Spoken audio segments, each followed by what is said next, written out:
The issue of match fixing is right now one of the biggest problems threatening the integrity of tennis. After a huge investigation into match fixing allegations in 2008, an organization called the Tennis Integrity Unit was formed. It's responsible for investigating match fixing in tennis and has the ability to impose fines and sanctions, ban players, umpires, and other tennis officials from participating in tournaments. Many players, especially outside the top 100, have been convicted of match fixing. Just recently, on January 25th of 2020, Brazilian João Sousa have been banned from tennis for life after being convicted of multiple match fixing and other corruption offenses. Oh, how has he missed that? On match point. A TUI investigation found that the 31-year-old had committed several anti-corruption breaches between 2015 and 2019. Including fixing matches at ATP Challenger and ITF Future tournaments in Brazil, Mexico, the United States, and the Czech Republic.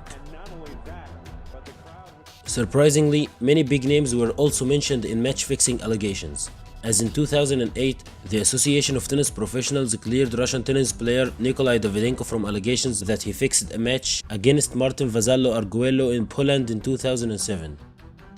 But in 2016, an investigation found that several millions of dollars were placed on that match from Russian-based accounts. Leaked files to the joint BuzzFeed and BBC investigators found 82 instances where Davydenko had sent or received text messages from the suspected head of an Italian sports betting syndicate. In January 2016, on a day of extended drama and fevered speculation, Djokovic was asked about his thoughts on match fixing after cruising through the first day of the Australian Open. Djokovic spoke in depth for the first time about being offered $200,000 to fix a match 10 years ago. I was not approached directly. I was approached through, me personally, through people that were working with me at that time. They were in my team. And of course we threw it away right away. I mean, it didn't even get to me.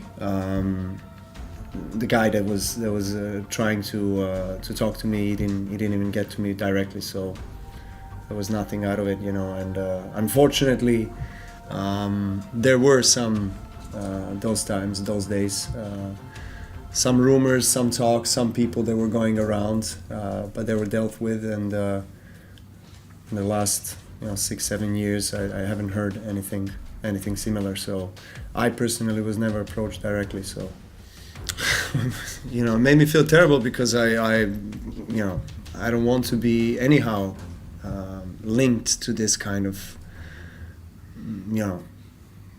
somebody may call it an opportunity. I call it for me, that's an act of unsportsmanship, or a crime in sport. Honestly, I don't support it. I think there's no room for it in any sport, especially in tennis. I don't think that the shadow is cast over our sport. In contrary, people are talking about names, guessing, who these players are, guessing those names, but there's no real proof or evidence yet. Of any active players, for that matter, and as long as it's like that, it's just a speculation. Just a day after, Italian newspaper Tuttosport published allegations about Djokovic's defeat by Fabrice Santoro at the Paris Masters tournament in 2007. The world number one was speaking after easing into the third round of the Australian Open and seemed surprised by a barrage of questions about a match that took place 9 years ago. He has completely denied all the allegations made by the Italian newspaper. Santoro, who was number 39 in the world at that time, won the match by 6-3, 6-2, with Tuttosport claiming Djokovic voluntarily lost. The late-night exchange between Djokovic and the media was tense, with several embarrassing pauses as he described the allegations as absurd and untrue. There's always going to be, especially these days when there's a lot of speculations, and this is now the main story in the tennis and sports world. There's going to be a lot of allegations, so I have nothing more to say. I've said everything I needed to say 2 days ago. Until somebody comes out with the real proof and evidence, it's only a speculation for me. Can you just clear up about this match, because this is new from the other day? I appreciate what you say, that if I remember right, you weren't well in that match. Before it, you had your wisdom teeth done. Just remind us the circumstances of that match. What it is to say. I mean, I've lost that match. I mean, I don't know what you're trying. If you're trying to create a story about that match, or for that matter, any of the match of the top players, if losing in the early rounds, I think it's just absurd. There's a story out there about that match. That's why we give you the chance. Yeah, I know, but I'm saying, like, you know, anybody can create the story about any match.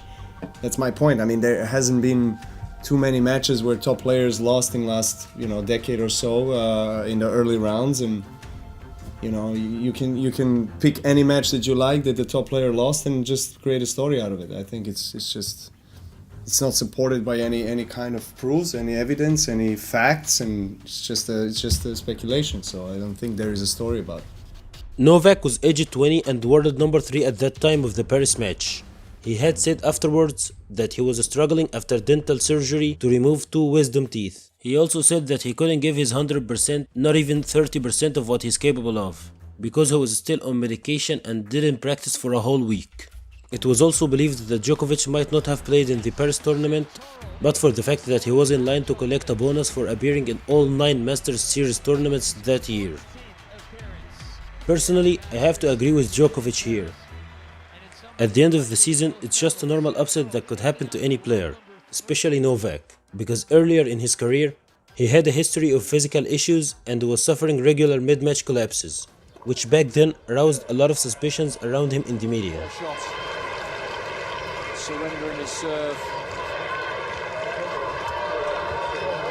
That's a surprising but really disappointing end to the match.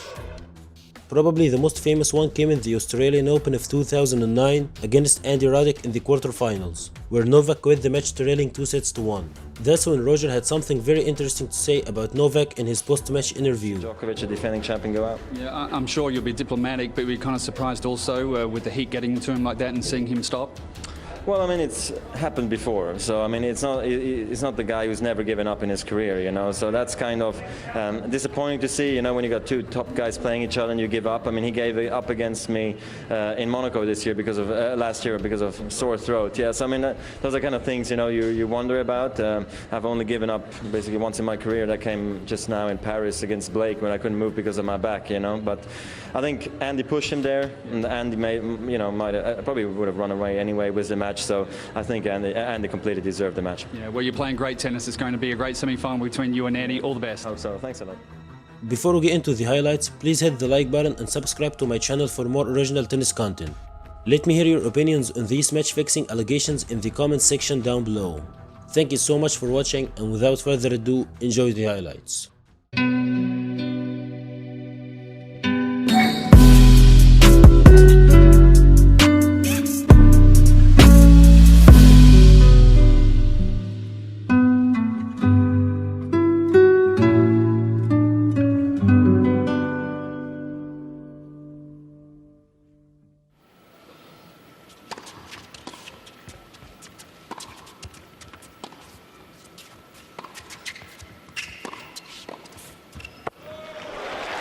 No, cannot convert the volley, so it's Santoro with a couple breakpoint chances here.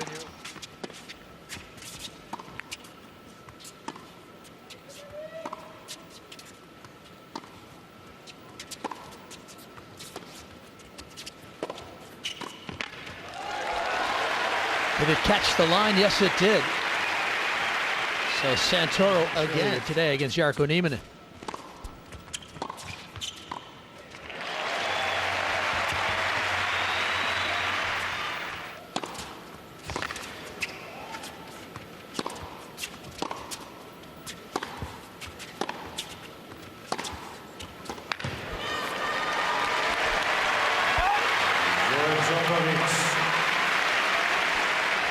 Yeah, his best.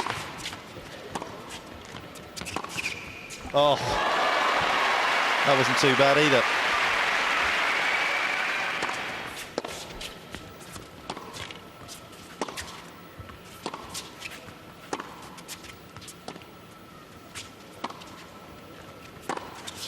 Oh, yes. What a great strike from Santoro.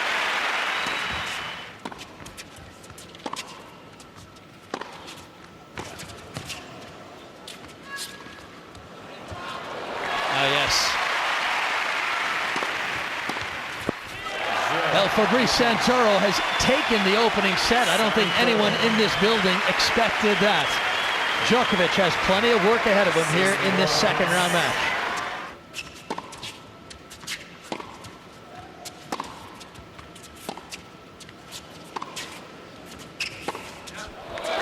Yes, another pass by Santoro, and he's spinning a web.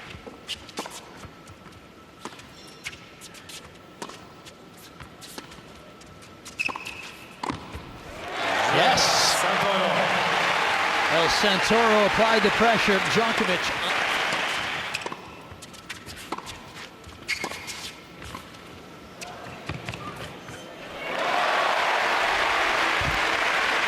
And again.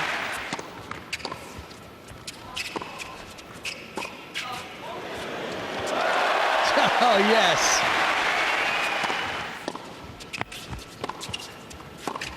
Shot of the tournament. Full run.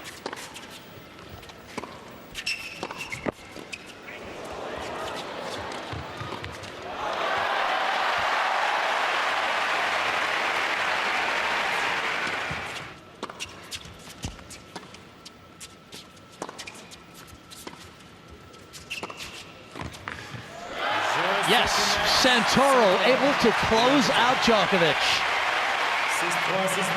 Well, it's his 14th appearance here in the Masters Series event in Paris.